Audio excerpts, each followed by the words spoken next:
መጋባት ካልቀረ እንደናንተ ነው የምትባሉ አላህ ያርጋችሁ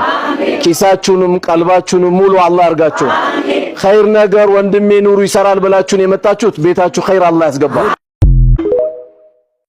ሁሌ እወድሃለሁ ናፍቀኛል ብቻ ብላ የምትልክለትን የፍቅረኛውን ቴክስት ማንበብ የሰለቸው ይህ ወጣት አንድ ቀን ማታ ላይ ጋደም ብሎ ሳለ ከፍቅረኛው በተደጋጋሚ ቴክስት ይላክለታል በቴክስቷን በጣም ተሰላችቶ ስለነበር ቴክስቱን የላከችው ፍቅረኛው መሆኑን ባየ ቁጥር ችላ ብሎ ሳያነበው ይተኛል ታዲያ ጠዋት ላይ ከእንቅልፉ ሲነሳ ያላሰበውን መርዶ ከፍቅረኛው አባት ይሰማል የፍቅረኛው አባትም በጣም በሐዘን እያለቀሰ ማታ ላይ ተገላ እንደተገኘች ይነግረዋል ታዲያ በዚህም በጣም ደንግጦ ማታ ላይ ልካለት የነበረው ቴክስት ትዝ ብሎት ሲያነበው እባክህን የሆነ ሰው እየተከተለኝ ነው መታ አድነኝ ይል ነበር ምን ልላችሁ ነው የሚወዳችሁና የሚያስብላችሁን ሰው መቼም ቢሆን ችላ አትበሉት እንደዚህ አይነት ቪዲዮዎችን ማግኘት ከፈለጋችሁ የፕላስ ምልክቷን መጫን እንዳረሱ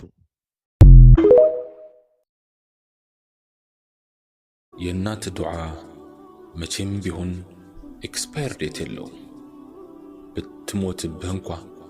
ከዛሬ ስንት ዓመት በፊት ያደረገችልህ ዱዓ በረከት ሆኖ ቆመህ እንድትሄድ ወዳጆቼ ያለ ተህያቱ ወይም ያለ ተሸሁድ ሰላታችን ተቀባይነት የለውምና ይህን ቪዲዮ አንድ አፍታ በመመልከት የተህያቱ አባባላችንን ፈትሽ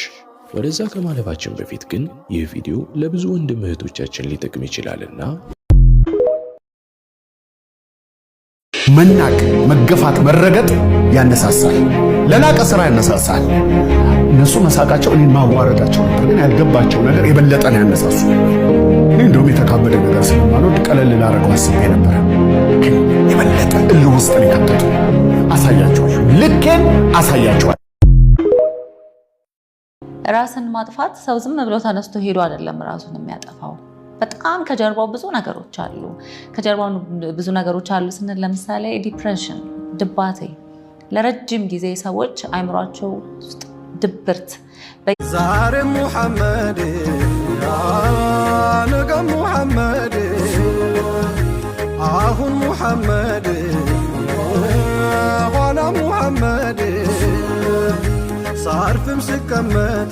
ውሰደው ፍቅርህን ገደለኝ ወስሶ ጾማዳር ያረገኝ እንዳልሰራ አስሶ አረ ዘመድዬ አረ ዘመዴዋ ቀሌናን ጠልጥዬ ልፍድ ላሊበላ ለዚህ አንዳንድ ሰዎች አላችሁ ወይ አቃታለሁ እኮ እሷንማ አቃታለሁ የምትሉ ሰዎች አታቁኝም እናንተ የምታቁት የበፊት ይሄ የዋህ ጅላጅል ሰው በሚለው የሚነደው ማንነቴ